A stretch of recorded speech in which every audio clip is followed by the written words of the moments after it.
All right. Yo, what's up, everybody? And welcome inside Sportstopia Fantasy Fire and Ice right here on the Sportstopia HQ YouTube in association with the Better Sports Network. You never seen my face before if you've been watching this program. I'm Corey Parson, the Fantasy Executive.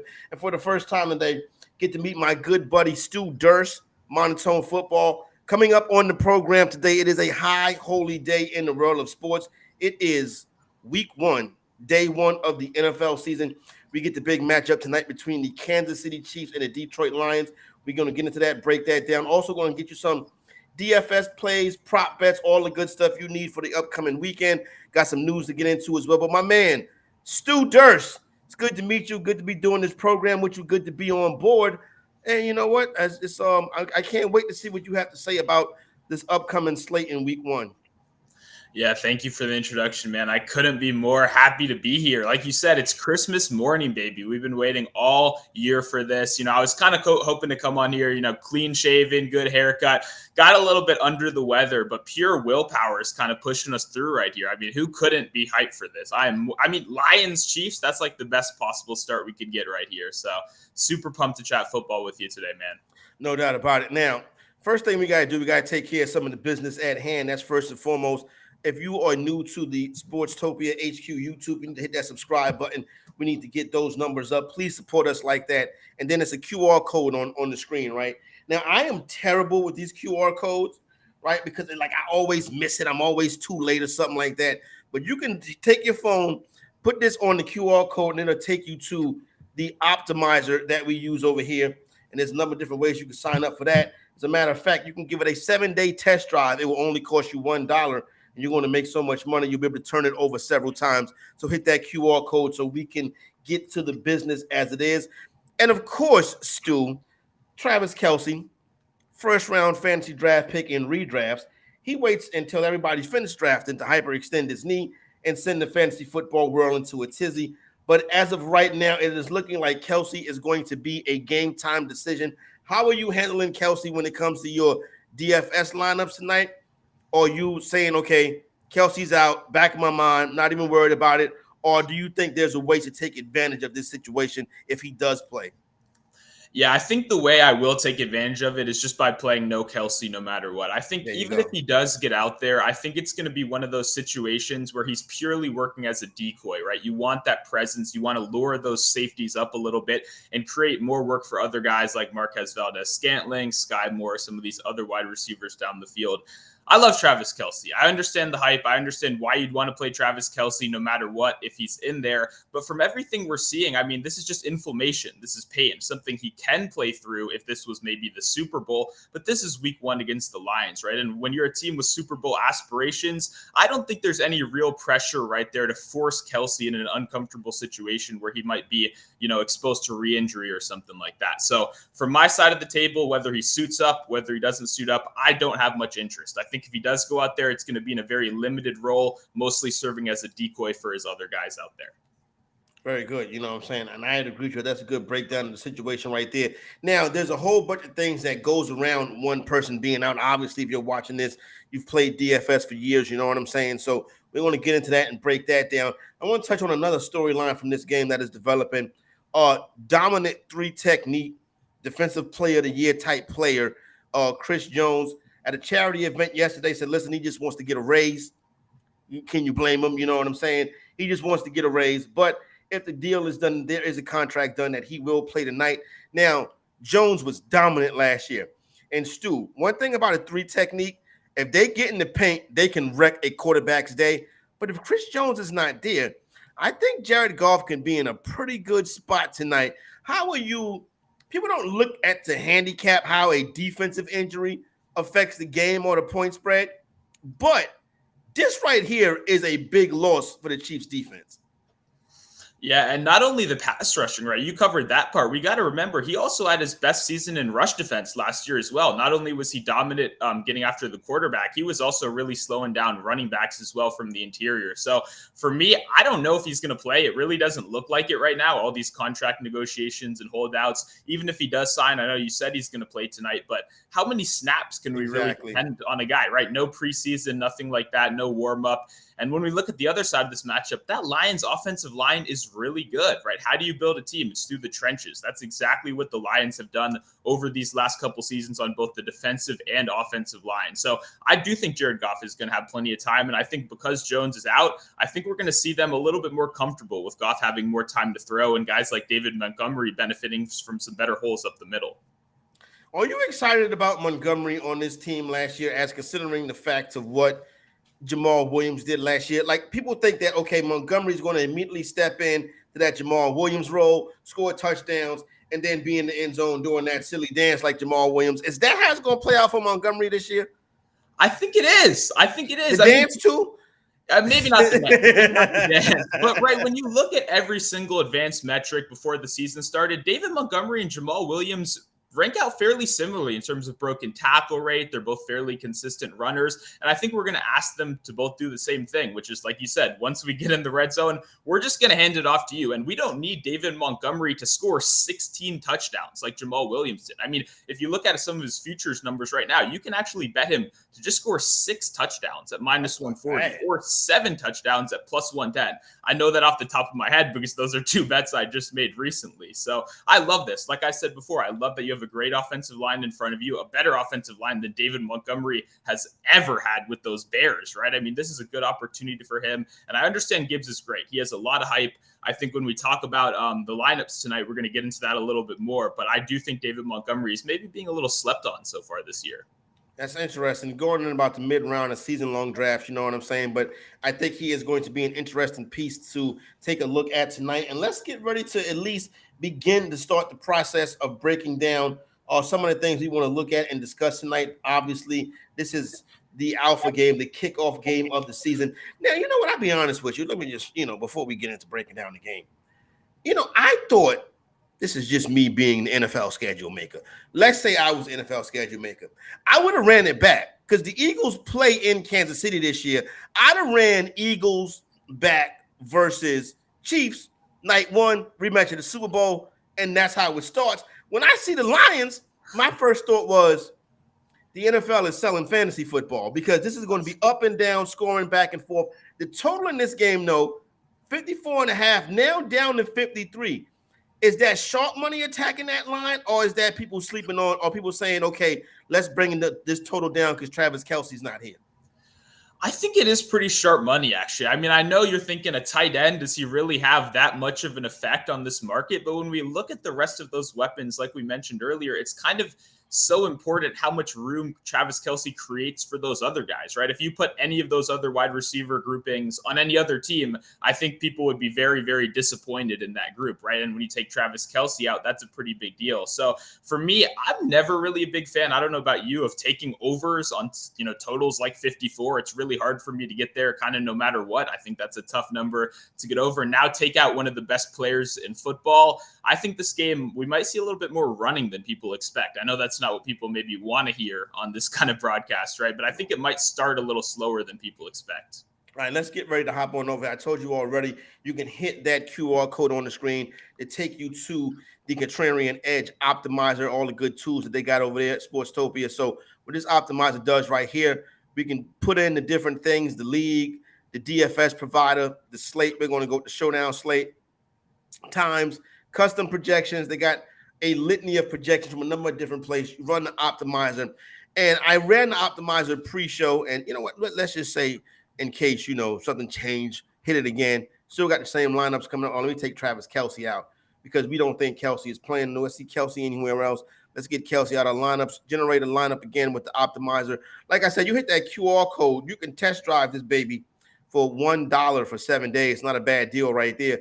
Get down with the get down because you will make the money back. First one, this is a blended lineup from taking statistical data from a number of different data providers. Patrick Mahomes, Khalif Raymond, Amon-Ra St. Brown, Josh Reynolds, Isaiah Pacheco, Jared Goff in that last util spot right there. Let's start with Khalif Raymond. I did not expect to see this name in this low price total. He's a dude that I have in season-long leagues. You get to bye weeks and you need to pick somebody up, and Khalif Raymond is normally there, and he gave me a donut.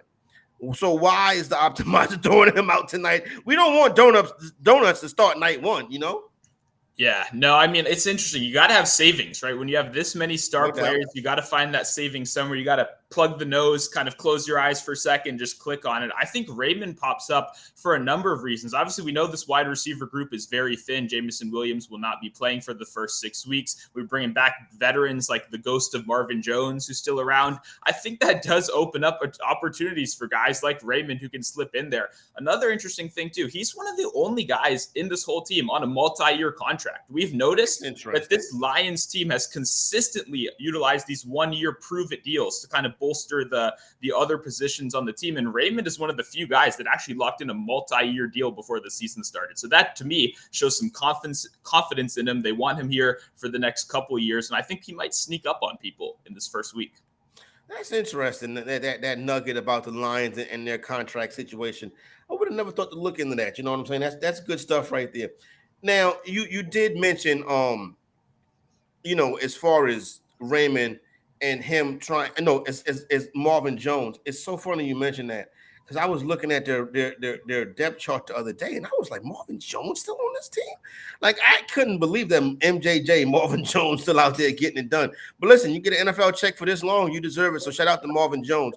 Amon-Ra St. Brown is going to be getting a lot of NFL checks for a long time. The optimizer spits his name out as well. Now, obviously, he's a more pricey player, 10-2 coming in as that value right here, taking up about 20% of the salary cap, projected points value, coming in about around 20 fantasy points. Amon-Ra St. Brown has stepped into being a top target in season-long leagues down the stretch. He was going as high as 8-9 overall. So a lot of people with big expectations, very optimistic for St. Brown after the season last year and coming into this year into what I think is going to be a pretty good offensive spot for him tonight. Yeah, it's hard not to like Amon-Ra St. Brown, right? I mean, he's probably going to be one of the most popular plays on the slate today and even in future games, as long as this Lions team has a super high total right here. I think my one concern is just how does it, like you said, he's going number 8 in fantasy drafts. Is this guy really better already than Devontae Adams? So guys like that we know have put up elite production year after year. I'm not quite sure. I think you had an amazing word right there, optimistic. People are really kind of putting a lot of their personal feelings on a guy like Amon-Ra. The good thing is the Chiefs secondary isn't great, right? They rated out middle of the pack in pretty much every stat last year. We know they're going to give up points. We know they're going to score points, right? Especially if the Chiefs are ahead, we're going to have to force the Lions to be in a more pass-heavy game script, which means a guy like Amon-Ra St. Brown should benefit. I think the biggest thing for me is he doesn't really get downfield too much. He's obviously an amazing route runner, but he does do a lot of his work in the short and intermediate range. We've seen that with the low ADOT from Goff. We've seen that with the low yards per target from Amon-Ra St. Brown. So for me, I like Amon-Ra St. Brown, but I'm not sure if he has maybe the slate breaking upside that some of these other top end wide receivers have. So for that reason, I'll probably have a little bit less of him than maybe the general public will tonight. I wrote down the name Devontae Adams. You mentioned him, and I want to get back to that at some point throughout the course of the program today, right? And you talked glowingly about St. Brown, and then you mentioned Jared Goff, right? If you are the Lions, would you extend Jared Goff? Probably not. Probably not. I try to keep him around as long as it makes sense. I think he's an okay quarterback that can kind of keep their system going. To be honest, I would have probably tried to shoot for the stars in the first round this year. Maybe go for an Anthony Richardson, let him sit for a year, let him learn the system, and then go all out next year. Now I'm not sure what the plan is. Right now they're a little bit more committed to Jared Goff than I would have been, but I do think he gets the job done for now. It's just not their long-term option, in my opinion. Another player take up about 13% of your bankroll on DraftKings tonight. Name I've seen floating around in a couple of spots is Isaiah Pacheco. Obviously, Kansas City's offense is going to multiply it to different places tonight. But Isaiah Pacheco, 6,800 projections, depending on where you look at, but the blend projection that you get with this optimizer right here is telling us 12.41. What do you think about Pacheco tonight? Like, when it comes to the Chiefs, to me, it's like Patrick Mahomes, Travis Kelce, and then everybody else. Yeah, I'm a big Jerick McKinnon guy. He's one of actually my most owned fantasy players, my most owned best ball players, and I love that.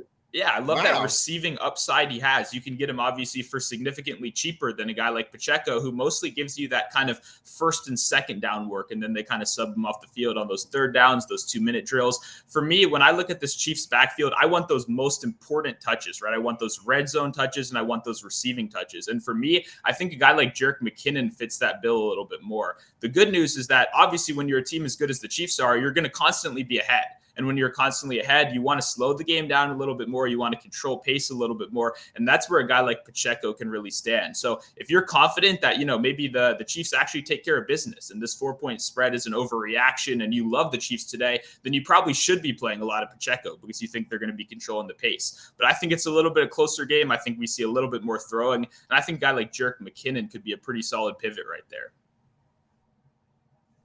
That's interesting, right there. When you did the miser, and I locked Jerick McKinnon in to a couple of I locked McKinnon into all the lineups. I want to ask you about one more player, then we'll get to these lineups. And this is my thing, right? And I understand. I'm gonna ask you about two players, and I understand, the thought process behind DFS and the way we attack these games and stuff like that. But I'm sick of DeMarcus Robinson and hearing about the next Tyreek Hill and these dudes, right? And every year, I got to get MVS and got to get Sky Moore and got to get Rashee Rice and Kadarius Toney. And then you get on the field and it's Patrick Mahomes and Travis Kelce. What are we doing with these poverty wide receivers, Kadarius Toney, Sky Moore, and Rashee Rice? You know what I'm saying? What are we doing with these guys? It's tough. It's the question I'm trying to avoid. For me, I'm just trying to go to Patrick Mahomes. Yeah, no, literally. I'm trying to get as much Patrick Mahomes as I can and then minus the rest of these guys, right? Why trust these individual, like you said, very fluky wide receivers when I can just go to the source, when I can go to the guy that has back-to-back 300 passing yard seasons? For me, a guy like Rashee Rice might not even play, right? We have no clue if he's going to suit up. We don't know if Richie James is going to suit up. We really don't even know the depth chart. Justin Ross, another guy who people are seemingly playing in DFS. I'm not even sure if Justin Ross is going to play an NFL snap this year. So I definitely would not have him in my DFS lineups tonight. But to answer your question, I'm trying to avoid because like you said, even a guy like MVS, who we know is going to be out there, we know he's going to be running 80% of routes tonight. He's not a great wide receiver. We know this, right? Yeah. And to trust a guy like that, especially at the salary he's at right now, is very, very tough for me. The only one I'll sprinkle a little bit of is probably Kadarius Toney. I know he's never on the field. I know when he does get on the field, he always pulls that hamstring. But man, for those like 3 to 4 routes that he runs when he's out there, he's electric. The guy is absolutely lightning in a bottle. So I'm going to have to get just a little bit of Kadarius Toney just in case he goes off tonight. Kadarius Toney needs to join Cooper Kupp at the hamstring specialist that Cooper Kupp told us he was going to go see. Boy, I tell you what, the Patrick Mahomes thing, right? Are you familiar with Jake Seeley? It's like a ranking season-long guy. A cool guy. I used to work with him a couple times. I'm in his flex league. You should do a show with him, very popular show called the Fantasy Football Frenzy, right? And he used to have this commentary where he would say, and you described it with Patrick Mahomes. Why buy the icing when you can buy the cake? So it's like, why are you dealing with all of these no-name poverty wide receivers when you can just go get Patrick Mahomes? You see what I'm saying? And that's exactly what I think the theory is. Let's get into some of these lineups right quick. Get your thoughts on it. This is the blended lineup. Now, with this optimizer right here, you can hit the QR code and check it out for yourself. Give it a test drive, right? The blended optimizer gives us Jerick McKinnon, Patrick Mahomes, Amon-Ra St. Brown, Jared Goff, Isaiah Pacheco, and Josh Reynolds. We've discussed all of those players except for Josh Reynolds. What do you think? Is that kind of the direction that you think we should be looking to go tonight? With McKinnon up in that top spot. I do. No, that lineup sounds great to me. I've already bet. All right, wasn't it? I was reading it like, I'm going to write this down. No, same here. I've actually already bet Josh Reynolds for tonight. Last night, I posted his receiving yards at 23.5. I thought that was a little bit disrespectful. We've now seen the market adjust a little bit up to 26.5. We got to remember, this is a guy that averaged 39.9 yards per game last year, despite the fact for the most of the season, he was really irrelevant, right? DJ Chark was in there. We had TJ Hawkinson for the first half of the season.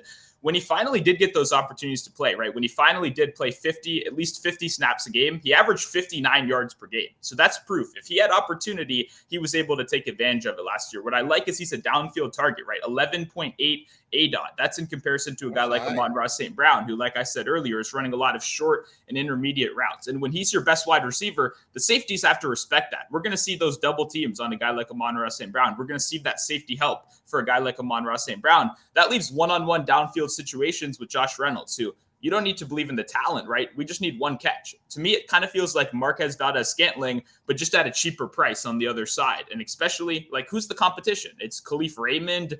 I don't know. It's no same dudes. Yeah. Them same dudes we talked about earlier.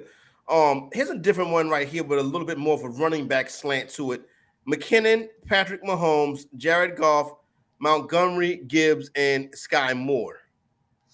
Yeah, I don't mind that. I think for me, I'm not going to be doubling up on Gibbs Montgomery. I think that's a unique way to kind of get away from the field, especially because a lot of people are anticipating Gibbs to have insane receiving production.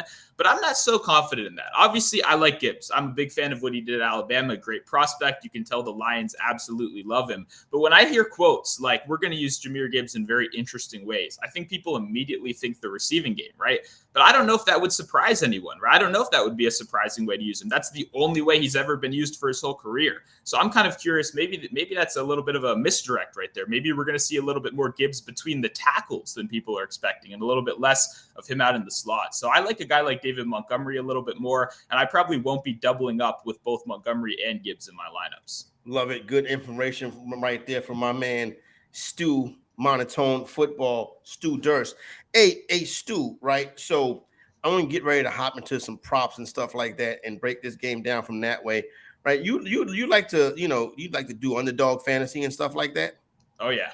All right, cool. So before I get into that stuff, that QR code, take your phone, hit that QR code. I'm telling you, that lineup I just read is from this optimizer right here that you get right over here at Sportstopia HQ. So hit the QR code, then hit the subscribe button, then hit the like button, and then we'll be good to go. That's the support that we asked for you today. Other than that, this information is coming to you really for $1 for this optimizer for the 7-day free trial.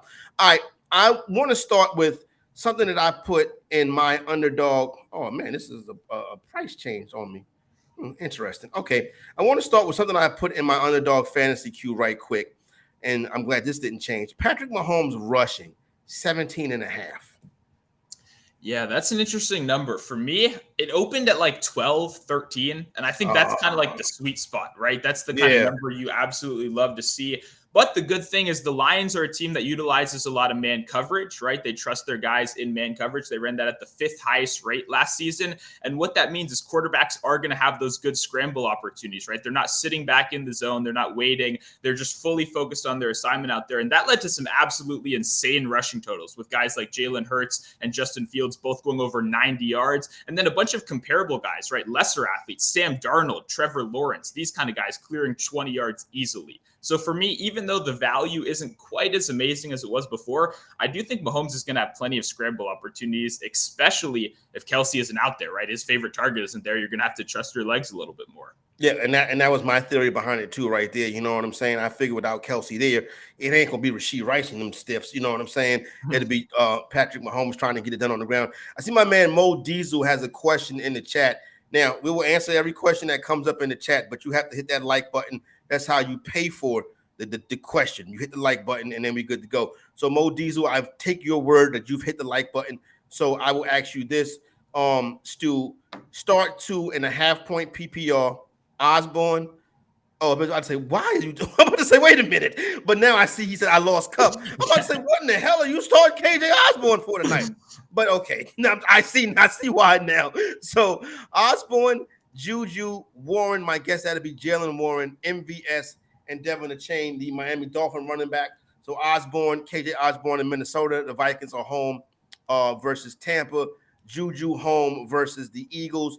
Warren home versus the Niners. MVS tonight, and Achane, and if I hope I'm pronouncing that name correct, the rookie running back in Miami, he will be out west in the Chargers in that matchup between the Dolphins and the Chargers. What do you think about this one? He needs 2 of these guys right here.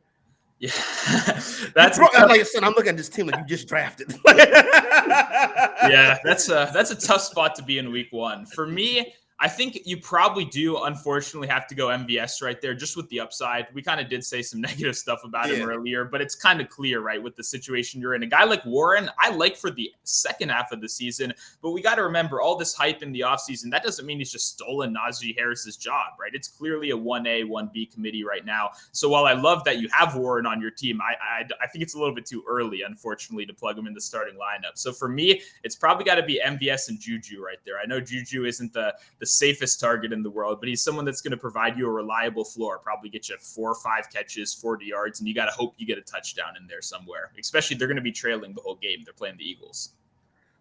Yeah, they are going to be trailing all game. What do you think about the Patriots wide receiver crew? Because listen, I love it. Like whenever people talk about if I criticize a quarterback, people like Dak Prescott, like Justin Fields, oh, they don't have no weapons, right?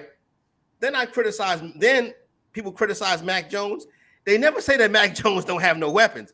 And Lord knows Mac Jones don't have no weapons. Where are you at on the weapons in New England? Yeah, it's kind of like all the backups on the Chiefs, kind of like we were just saying. It's just a collection of like wide receiver threes on other teams, which is pretty ugly. So I agree. I do think Mac Jones could use a little bit of an excuse right there. I think that's more of a failure on the Patriots organization. But I think Devontae Parker is going to be solid this year. I think he's proven that he's a reliable outside wide receiver. He'll get you the contested catches, but he's not going to get you any separation, right? Juju's going to be over the middle, not running super deep routes. I like a guy like Kendrick Bourne. I think he can do a lot of creative stuff. They can use him in the... He's fast. Kendrick Bourne is fast. He's quick. He has that on the side. Yeah, so they've got some solid guys over there, but I think that's actually a really good point is maybe we direct a little bit less hate towards Mac Jones and maybe a little bit more to the rest of these guys, or at least the organization. They don't develop wide receivers well at all in that organization. You never see them draft a wide receiver and the wide receiver hits. And then you've seen Hall of Fame wide receivers. Like what's my man named Reggie Wayne went there and he was like, I'm out of here. It's not conducive to wide receivers. But we'll get to some of that more stuff a little bit later on. I want to touch on tonight's game, get back to tonight's game, the anytime touchdown scorer market, a very popular market, you know what I'm saying? And a lot of people like to get on it. It's a way to make your entertainment of watching this game, go by a little bit more faster. Now, where are you at with laying in an anytime touchdown scorer market, right? Not the first or the last, the anytime touchdown. Are you comfortable laying minus money in this market? It's a little harder.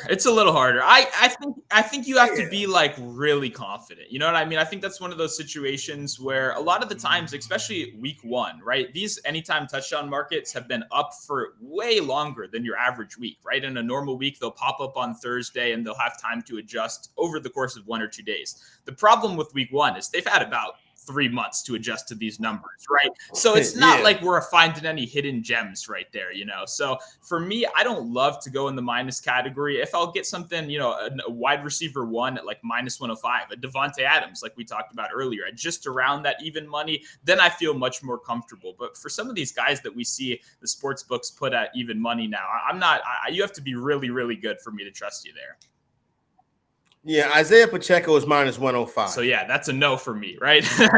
Yeah, exactly. Yeah, I'm not doing that with Isaiah Pacheco. To me, the anytime touchdown market, it's like, act like this is not the correct numbers. Now, you like Jerick McKinnon. He's at plus 175. Yeah, I mean, and I think if you line shop that a little bit, you check a couple books, I think you probably can get a better. I think you can get a 210, 200. I think that's a very interesting one. I mean, if you look at those second half of last season, right, McKinnon went on a crazy hot touchdown streak where he was getting one every game. I don't know if that kind of consistency stays the same, but I do love, like we know the Chiefs are so creative in the red zone. They're the most creative red zone offense we have in the league. They're always using backup tight ends, backup wide receivers. So for me, that takes away the value on a guy like Pacheco, right? When we know Noah Gray could score a touchdown or Blake Bell or any one of these random tight ends. And I think it makes me want to go to a guy like Jerick McKinnon, who I know is going to be out there, running routes out of the slot and being that kind of safe check down option for Mahomes. No doubt. That's that 175 plus 175 on FanDuel. A very popular in-game or late round pick at the tight end spot was Detroit Lion tight end Sam Laporta. His anytime touchdown number for tonight's opening night game is 3-1 plus 300 on FanDuel. Sam Laporta, popular in-game tight end. Any shot on that one tonight? Is that going to make your ticket? Laporta's a guy that I do like in the fantasy football world, but what's one thing we know year after year to be true is that rookie tight ends it's a learning curve, right? These are guys that come into the league and are not immediate producers, really, no matter what your draft position is. And that's when we're discussing guys that are first-round picks. Laporta does not have that same kind of draft capital. The good news, they pretty much got rid of everyone else. It's no other options, right? Yeah, it's just him. So for me, I'm not going to be betting on him today. I'm not going to be playing him today, but I think he's someone to keep a very close lookout for, right? Because as the season goes on and on, he gets more comfortable in that role. I think he's going to be a guy that really does produce. But week one, it's going to be a pass for me. I'll watch and see. If you drafted him, Kelsey, in a season-long league, and your tight end 2 is Laporta, but you have Hayden Hurst on the waiver wire, you going to get Hayden Hurst or you playing Laporta? That's so good. That's a great question. I think that's why they brought me here, Stu. I was going to say maybe you pick up a guy like Hurst, but you got to it immediately. I'd probably play Laporta. I know Hurst just doesn't have the upside, and at the end of the day, I'm trying to shoot for upside. Laporta, we're talking about a 53-point total, right? There's going to be scoring opportunity after scoring opportunity. At the end of the day, Hayden Hurst will give you a 3 for 25. Couple points. That might do you good. That might not. It might burn you at the end of the week. Laporta could give you 0, right? But I think Laporta is much more likely to give you 11, 12, 13 fantasy points and really make your week than Hayden Hurst, who kind of gives you 3 or 4. You mentioned Khalif Raymond earlier. Khalif Raymond, anytime touchdown number is plus 650. This is something that I can get behind. Yeah, no, I'd much rather go to the little bit of the deeper odds, right? That way you're only risking $10, something like that. There's no way you got to commit to all that. And yeah, he's going to be the wide receiver 3 on this team. He's going to have opportunities in 3 wide receiver sets. Once they get down to the red zone, I think he has plenty of opportunities. So I like Raymond. I have no problems with that. I would definitely sprinkle that number. Now, my favorite wager in the anytime touchdown scorer market, since I hit it in the Super Bowl a couple years ago, well, really the past 2 years, but when I hit it with Mahomes as the first touchdown scorer at 25-1, I could have cut the game off then. I hit it last year with Jalen Hurts. I could have cut the game off then. I was good. Now, so I like quarterbacks in anytime touchdown market. Now, these are rushing touchdowns for those of you who may be novice. Patrick Mahomes plus 360 for a rushing touchdown. Jared Goff plus 850 for a rushing touchdown. Obviously, you would think that Mahomes has a better shot. The odds indicate that, and the youth indicate that as well. But what about Jared Goff? So if you was to get into one of these quarterbacks as an anytime touchdown scorer, who would it be? Yeah, it's got to be Mahomes. I just think the only way Goff can get there is a quarterback sneak pretty much, right? And so at that point, you're betting on the Lions to be at some point in the game exactly on the 1 or 2 yard line, which is tough for me. Well, Mahomes, we know he can scramble out the pocket. We know he's kind of willing to put his body on the line a little bit more, make those, nice diving touchdowns. So for me, I like Mahomes, and yeah, probably not going to get to Goff rushing touchdown. Yeah, probably not going to happen. So there you go. We got a full breakdown for you right here on Sportstopia HQ Fantasy Fire and Ice.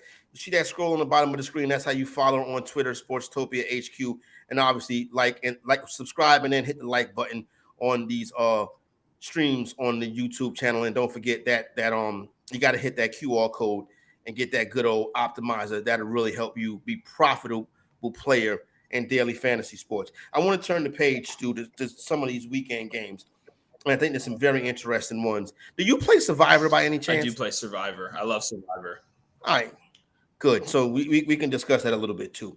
Let's Cooper Kupp, hamstring specialist. I never heard of a hamstring specialist before in my life. So whatever, call it what you want to call it. Hamstring specialist. So now this Ram team is going against Seattle. Seattle is laying 5.5 at home. This is one of the popular favorite bets of the week. I would say to be wary of this. Now, I understand Kupp's not playing and the Rams have a poverty roster, but I believe the Rams are 8-1 ATS their last 9 games versus the Seahawks. I wouldn't play this in Survivor. I wouldn't take, and I would not go to the window and lay a number with a Seahawks team who I love this year. Where are you at on Seahawks and Rams divisional matchup to start the week? Yeah, I mean, I like the Seahawks to win, but that's probably going to be one of the more boring games of the week, right? I guess one good thing you have if you are on the Rams side of this is what's the number one critique we see of this team? It's depth, right? They have no depth beyond the starters, right? They've traded away every single draft pick over these last 10 years to try to win. So that means they have no depth. So week one, you do have your starters. That's the good thing, right? We haven't actually been able to be beat down by NFL injuries, which tends to happen every year. So that's what they do have on their side. The problem is, man, that offensive core is just ugly. It is. I mean, I like Stafford. I think Stafford could still be a solid quarterback in the NFL right now. It feels like a lot of the league opinions are kind of low on him, but when you look at the rest of those guys, like Tutu Atwell, who really hasn't produced anything in his NFL career, Van Jefferson, a guy who's been a wide receiver 3 at best, and then now Nwaku, a rookie, barely drafted towards the end of the board. I don't know, man. This is. I would not be putting any real money on the Rams this week. That's for me at least. So, but would you play Seattle in Survivor? I probably wouldn't. I have another team that I like more that I think a lot of people may be hating on right now. But I probably would not. No, but I do like Seattle this year. All right. Hopefully we get to that team. Is it Baltimore? Well, I love Baltimore, but it's my Commanders. Yeah, but everybody's going to be on who? Yeah, everyone in the world loves Baltimore, and I mean I'm just across the bay, right? I'm over here in DC, right? I'm going the Commanders. I know nobody wants to lay 7. I laid 6.5. 6.5 was available for months. That's a good number. If you missed 6.5, I don't know. It's like I said, it's week 1. It's been up for like months, but I do think that's my favorite spot of the week. I think there's going to be so many chances to use the Ravens this week. I have a Super Bowl ticket on them already. I love what they've done with this offense. Why am I going to waste that week 1? For me, I'm going to a team that I know I'm not going to feel comfortable putting in Survivor for the rest of the season. That's the Commanders against the worst team in the league. Yeah, I think the Commanders are high on my Survivor list as well. One thing, so this is what if you see the Commanders 6.5, 7-point favorite, understand that the team on the other side must really stink. You know what I'm saying? Now, one thing that you do got to take into consideration, in my opinion, with the Commanders this week is you got to understand this is a rejuvenated fan base. This is a sold-out stadium. This stadium has not been sold out with Washington football fans in years. Like, the owner is gone. The big bad wolf is gone. This is almost going to be a celebration at FedEx Field this coming weekend. So I do think that the Commanders get a win. Now, I would not take 7 to the window with the Commanders, to be honest with you.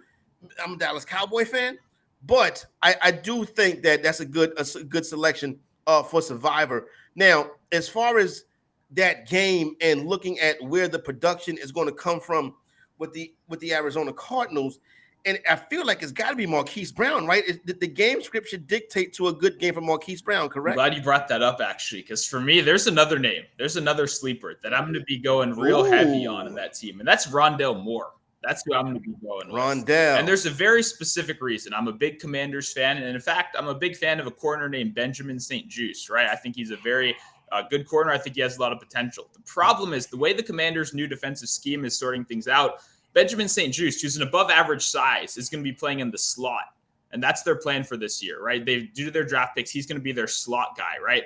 Rondale Moore is one of the shiftiest wide receivers we have in the league. We know he does a lot of his work after the catch. This is a guy that's had a negative ADOT at times, right? Completely all those screen passes, those weird kind of creative plays. Washington is also one of the worst tackling secondaries in the league, which is something that's been true for the last 2 years. And I really don't see much of a change in personnel here. So for me, I like the fact that Rondale Moore can just take a screen pass to the house. And I also like the fact that I think he has a great kind of speed mismatch in the slot right there, even though a guy like Marquise Brown will probably out-target him today.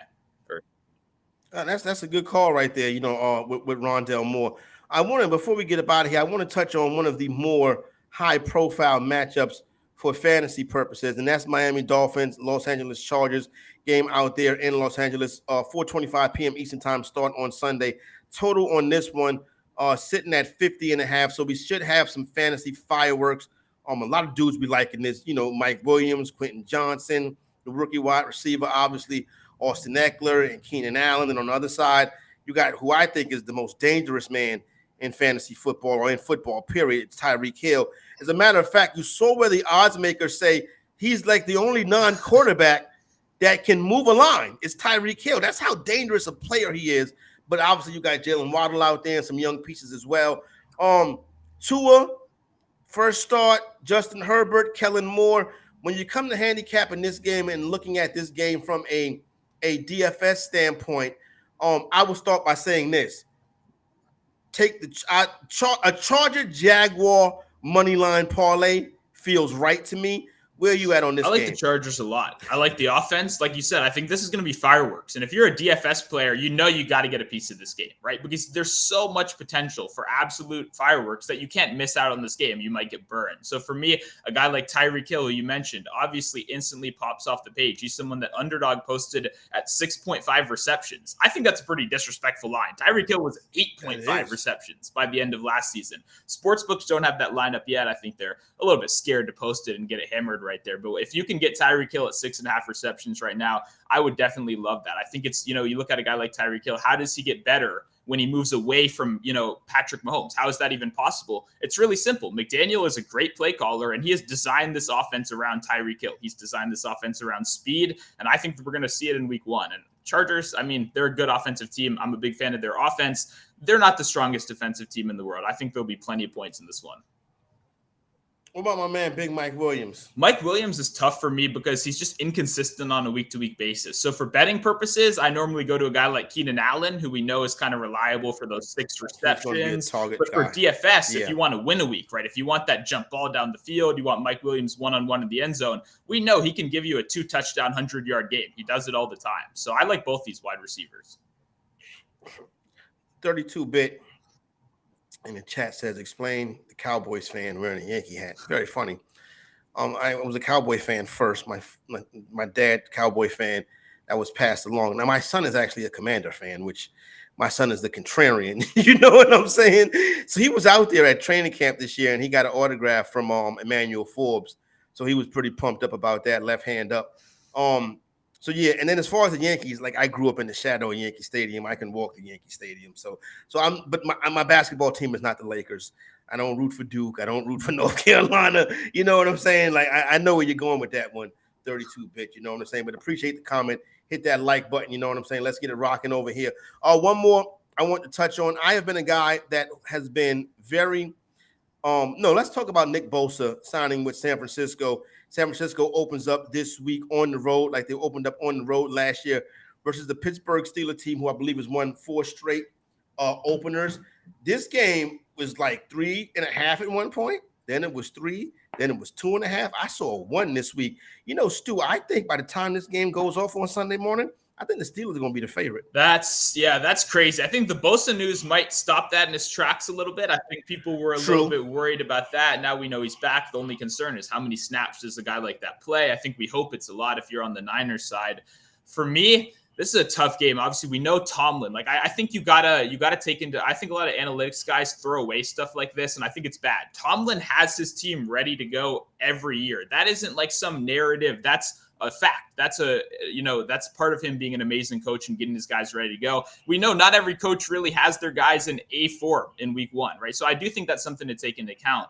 That being said, I think this 49ers team is simply better. I'm not a fan of Brock Purdy. I watched him play college football. If you watched him play college football, you're probably not a fan of him. If you're an NFL fan that just saw last year, maybe you love the guy. Either way, what I do love is the Kyle Shanahan system. He makes this so easy for these guys. We're not asking you to read the field, buddy. We're asking you to make one read, hit one of your guys, and let him, be a yak bro. That's what they do over there. So for me, I think this Niners team is better on both sides of the ball. I'm not buying the fact that, okay, congrats, the Pittsburgh Steelers offense scored on every possession they had their starters in the preseason. You're going against 3rd and 4th string players, right? I'm not impressed by that. Yeah. I think the public is super in on Kenny Pickett. They love what they're seeing from the Steelers. For me, I'm just going to take the better team in this one in San Francisco. Interesting right there. Cleveland and Cincinnati, another interesting contest. Everybody's going to be all over Cincinnati, even though the team has been to the AFC Championship game the past 2 games in a row. The Cleveland Browns and how they looked this past season. I do think I saw underdog Deshaun Watson I'm going to go higher, 24.5 rushing yards for Deshaun Watson. And I think the Browns are going to be competitive in this game. And I would take the 2.5 with Cleveland. Yeah. Well, we're getting to all my hot takes early. I'm off completely the Browns. I think for me, Deshaun Watson was my favorite player ever. I've watched every snap of his career. Maybe not ever. After 2 years ago, I'm kind of off that wave now, with all the stuff we found out. But the point is, I'm a big fan of Deshaun Watson. And I think there's clearly proof on tape, right, from last year and now even in the preseason. I'm not seeing the same guy out there. And when you look at it, he would be a historical outlier. Any player to sit out for a season and to come back, we've seen dramatic drop-offs in production, really no matter what the position is. I know a lot of people are saying, look, let's just say, Watson, he's got all the pieces around him. All he has to do is just play better than he did last year. For me, I haven't seen any proof that that's going to happen, right? Whether it was the end of last year when you theoretically should be more comfortable with your offense, or in preseason where, like I said, you're playing against backups. You should look dominant out there. Deshaun Watson, at a time, was, in my opinion, a top 3 quarterback in the league. I'm not sure what's happened since then, but I need to see it before I believe it. So for me, until he proves me wrong, I'm going to be completely out on the Browns. That you feel about Deshaun Watson the way I feel about Kyle Pitts. I got to see it. I'm tired of hearing about it. Bigfoot, you know what I'm saying? Always hear about it, but never see it. Your Watson take is interesting. I was looking at some numbers, right? And I understand the Russ thing and stuff like that, but I was looking at his numbers. Like those games that he played, he had the same measurables as Zach Wilson. And I'm like, oh, this guy was real bad last year. So maybe it is Russ. Well, I hope it was just Russ. If not, this is a Ben Simmons fall off. Speaking of, and then we'll get out of here on this. Speaking of people missing time, I agree with what you're saying, right? But everybody loves Calvin Ridley, and he just missed a year. But nobody's talking about Russ with Ridley, and I get it. He's not a quarterback per se, but you said you think it goes to any position. Yeah. Oh God, you're really making me give all my unpopular opinions right now. I'm kind of a little bit, in the same category. I see everyone running out of the gates week 1 to bet Calvin Ridley 60 receiving yards, 62 now, 63, whatever. I understand the appeal. My general opinion is I think Calvin Ridley actually does have a pretty solid season by the end of the year. I think actually a very good season. If you drafted him, I think you'll be happy. I think that's because the Jags will be worse than everyone expects. I think the Jaguars are kind of a fake giant. I think everyone is expecting them to take that superstar leap, when in reality, the strength of their team is the skill position players. Look what happened on the offensive line with injuries. Look at that defensive line. This is not going to be a very strong defensive team. I'm a little bit worried about the offensive line now. I think Calvin Ridley will have a solid season because I think the Jaguars will be behind a little bit more than people are expecting. But for me, week 1, after not seeing the guy play in over a year, I'm not going to be running to the gate. I'll just sit back here and watch. And hey, it may make me look dumb when he has 100 receiving yards and he looks like that same guy. But one training camp video of him running a route feels like it just propulsed this guy to be in a top draft pick, which I'm not a part of right now. Jacksonville Jaguars are trying to do something that is tough to do in sports and tough to do in life, and that is go from good to great. And hopefully we can do that this season right here. Fantasy Fire and Ice, Sportstopia HQ, Better Sports Network. Don't forget, hit that subscribe button, hit that like button. That is the way you support us. And you also download that app. Getting ready to get up out of here. We'll be back tomorrow. Fantasy Fire and Ice, talk some more football, get you ready for the weekend. Somebody named Steezy is going to be joining us, so I'll be happy to meet him as well. For my man Stu, Monotone Football, it's Corey Parson, the fantasy exec. Keith, bring us home, baby.